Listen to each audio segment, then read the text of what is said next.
Yes, I went rock climbing. It's been a while. I was a rock climbing virgin. Good to see you. And I didn't get you hurt, did I? You did. You know, we write, a lot of our poems are apostrophes. We're writing to somebody or something, and I've written a number of those. All of these are sort of like that. This first one is written to pear trees, Bradford pears, which are one of my favorite signs of spring. And this will tell you something about my nature worship. It's called "The Bradford Pears Are Blooming Early." I guess you got the word again. Our planet's heating up, and humans are partly to blame, entirely to blame for the withering heat of our wars. We hardly deserve another efflorescence as breathtakingly beautiful as yours.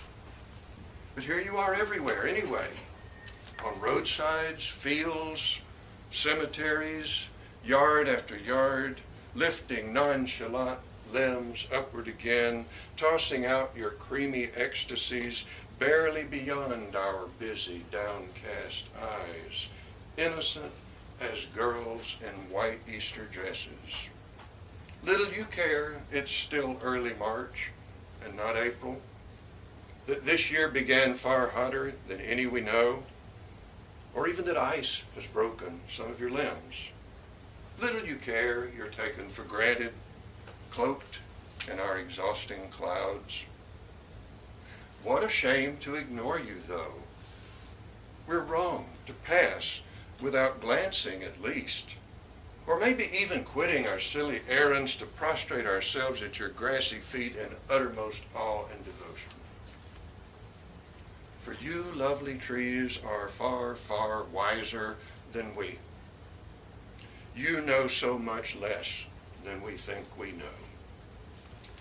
You vibrantly innocent omens of snow-white heat. But you feel no need to forgive us, beautiful pears, gifts with no use for our guilt or our gratitude.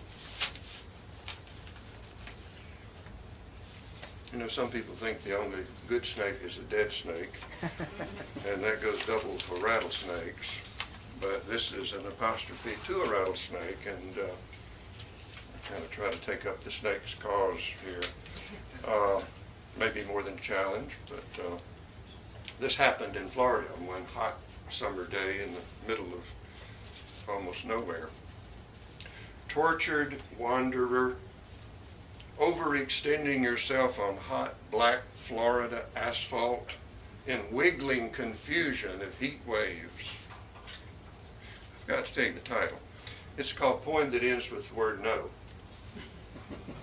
Didn't you raise reptilian eyes to recognize the ultimate predator coolly sighting a shotgun at the head of your jeweled length? Didn't your nervous tongue tell you how much more deadly is the cold steel of that barrel than the harmless warmth of my idling engine at roadside? Couldn't you writhe madly into striking range, be the devil legend says you are, show serpentine malice you exemplified in Genesis' garden, fling white-fanged jaws against the mortal flesh of that creature?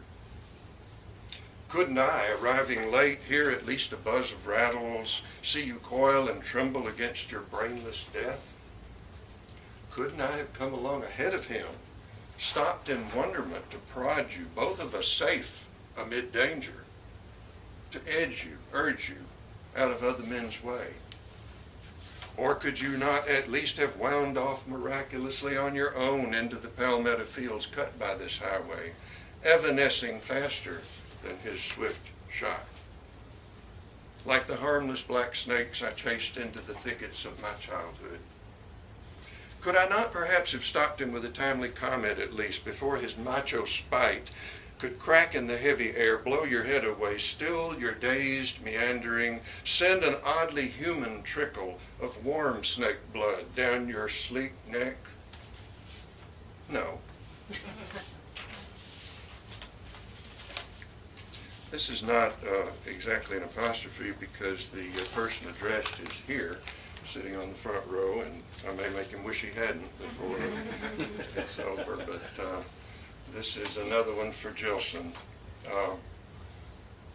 I wrote this a couple of years ago, and the inspiration was actually 4 lines by a poet by the name of Winter Benner. He wrote this: "There is a blindness in your presence, followed by the sight of you when you are gone. You are like heaven's veins of lightning. I cannot see till afterward how beautiful you are." This is called Lightning, and it is a hot poem. Lightning is very hot, hotter than I realized. I looked it up today. It's 50,000 degrees Fahrenheit, which is, according to what I Googled, 3 times hotter than the sun. So, but this poem's hot for another reason, as far as I'm concerned. Lightning. Sudden light flashes from your dark, dark eyes. Golden energy ripples in your lithe, quick limbs. You come like shafts of lightning across my midnight sky, scattering all my witty words like startled wrens. But look now, heart friend, how I struggle for some bright metaphor not half so shocking as each heaven glimpse of you I long to have again.